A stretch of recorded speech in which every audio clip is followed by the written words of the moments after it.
ኒውመሮሎጂ ወይም የቁጥር ጥናትን በመጠቀም ሀብታም መሆን እንደሚቻል ታውቃላችሁ? ነጋዴ ወይም አከፋፋይ ከሆናችሁ ምርቶቻችሁ ላይ 8 ቁጥር እንዲኖር አድርጋችሁ የበለጠ እንዲሸጥ ማድረግ ትችላላችሁ። አንድ ፋብሪካ ውስጥ የሚሰራ ጓደኛ ነበረኝ እና ምርቶቻቸው ላይ ሆን ብሎ በአክሲደንት ሳይሆን ሆን ብለው ነጥብ ከ88 ሳንቲም ብሎ ይጽፉበት ነበር፣ የበለጠ እንዲሸጥላቸው ማለት ነው። እነዚህ ትልልቅ ካምፓኒዎች ምን እያደረጉ እንደሆነ ያውቃሉ። ድሮ ካስተዋላችሁ ነጥብ ከ99 ነበር የሚሉት ምርቶቻቸው፣ አሁን ግን ነጥብ 88 ወደ ማድረግ መጥተዋል። ለምሳሌ ታዋቂው የሰዓት ፋብሪካ ሮሌክስ ሁሌ ማስታወቂያው ላይ ሰዓቱ 28 ቁጥርን ያሳያል። 8 ቁጥር ማለት ነው።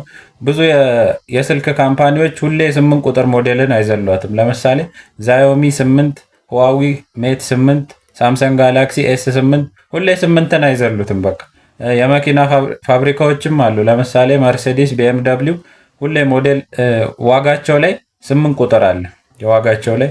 እነዚህ ሆቴሎች ሁላ ማስታወቂያቸው ላይ ካስተዋላችሁ ሁሌ የሚያሳዩት ብዙ ጊዜ የ8ኛውን ፍሎር ሩም ነው ለማስታወቂያነት የሚጠቀሙት። 8ኛው ፍሎር ላይ ያለውም ማለት ነው። እና ሩም ነምበር 8 ነው የሚያሳዩት። ዋጋቸው ላይም 8 ቁጥር አለ የበለጠ እንዲሸጥ ማለት ነው። ህይወቱን ሙሉ ስለ ኒውመሮሎጂ ለማጥናት አሳልፎ የሰጠው ግሬግ ግሪንበርግ እንዲህ ሲል ተናግሮ ነው። See, that's the thing about numerology. I always wondered why some people were rich. Now I understand why. They're born on the 28th or they're 8th. I always want to understand why some people were actually really funny. Well, people born on the 3rd, 12th, 21st, or 30th are the funny ones. Chris Rock, Roseanne Barr.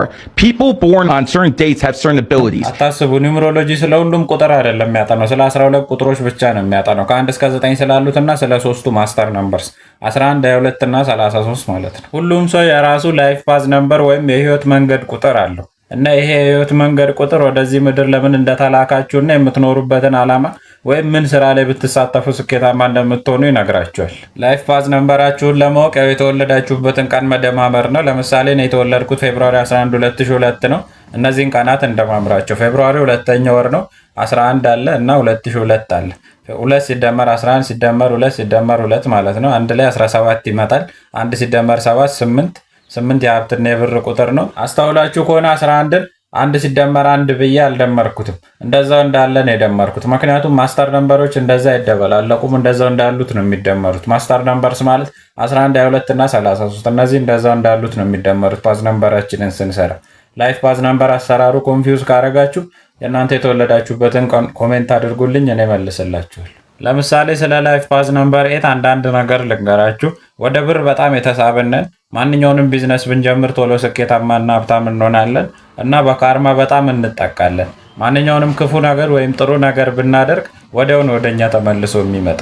ይህን ህይወት ለመጀመሪያ ጊዜ እየኖራችሁት እንዳልሆነ ተሰምቷችሁ ያውቃል? ከዚህ በፊት ኖራችሁ ድጋሚ እየተወለዳችሁ እንደሆነ ተሰምቷችሁ ያውቃል? ይህ ስሜት ፓይታጎረስ ዘ ትራንስማይግሬሽን ኦፍ ሶልስ ብሎ የሚጠራው ሀሳብ ነው። ይህ ሀሳብ የሚለን ነፍሳችን አትሞትም፣ በተለያዩ ሰውነቶች ውስጥ በዘመናት ውስጥ ትወለዳለች ለረዥም ጊዜ ማለት ነው፣ እዚህ ዓለም ላይ የመጣችበትን ዓላማ እስካላወቀች ድረስ። ያንን ዓላማ ስናቅ ይህንን ትራንስማግኔሽን ኦፍ ሶልስ ሳይክል እናቆማለን ማለት ነው። ያንን ዓላማ ለማወቅ ላይፍ ፓዝ ነምበራችንን ማወቅ ነው። ላይፍ ፓዝ ነምበራችን ይነግረናል እዚህ ዓለም ላይ ለምን እንደመጣን። እሱን ነገር ተምረን እዚህ ዓለም ላይ አፕላይ ስናደርገው ይህን ነገር እናቆማለን ማለት ነው። ኒውመሮሎጂ ወይም የቁጥር ጥናት የጀመረው ከ4000 ዓመት በፊት በግብፅ፣ ህንድና ባቢሎን ነበር። ምክንያቱም ሰዎች ቁጥሮች ከህይወት ፓተርኖች ጋር ግንኙነት እንዳላቸው አዩ፣ ከተፈጥሮ ጋር ግንኙነት እንዳለው አዩ። የሰውን ፐርሰናሊቲ ለማወቅ ይጠቀሙበት ነበር። ወደፊት ለሚመጣውን ፕሪዲክት ለማድረግ የሚመጣውን ለመገመት ይጠቀሙበት ነበር እና ከዩኒቨርስ ጋር በፍቅር የምንጠይቀውን እንዲሰጠን እሱ ቢፈልገውን እያደረግን እንድንኖር ይጠቀሙበት ነበር በዛ ጊዜ። ዩኒቨርስ ወይም አጽናፈ ሰማይ የሆነ መልእክት ሊነግረን ሲል ምልክቶችን ያሳየናል። ለምሳሌ በተደጋጋሚ 2 ቁጥርን እያየን ከሆነ ማህበራዊ ህይወታችንን እንድናሻሽል፣ ከሰው ጋር ያለንን ፍቅር እንድናሻሽል ነው። 8 ቁጥር ካሳየን ሀብት ሊመጣ ነው ማለት ነው እና እነዚህ ምልክቶች 1 ቁጥር፣ 2 ቁጥር፣ 3 ቁጥር ሰው የፈለሰፋቸው ሲምቦሎች ናቸው፣ ምልክቶች ናቸው። እነዚህ ምልክቶች ቅርጾች ሰው ነው የፈጠራቸው። እነዚህን ቅርጾች ተፈጥሮ አያውቃትም። ተፈጥሮ የራሱ ምልክቶች አሉት፣ በጣም ውስብስብ ምልክቶች። እነሱ ምልክቶች ለማወቅ የሆነ ማሽን አለ። ላዩ ላይ አቧራ ወይም አፈር ያደርጉበትና ያ ማሽን እንዲርገበገብ ያደርጉታል። በነዛ ፍሪኩዌንሲ መጠኖች በ1 በ2 በ3 በእኛ ምልክቶች ማለት ነው። በዛ ሃርሞኒክ ፍሪኩዌንሲ ቫይብሬሽን ላይ እንዲርገበገብ ያደርጉታል። ማሽኑ ላዩ ላይ ያለው ሳንድ ወይም አፈር ቅርጽ ይይዛል። ያ ነገር ሲርገበገብ በዛ መጠን ቅርጾች፣ ምልክቶች ይሰራል። የእያንዳንዱ ቁጥር፣ የእያንዳንዱ ሃርሞኒክ ፍሪኩዌንሲ የእያንዳንዱ የራሱ ቅርጽ አለው።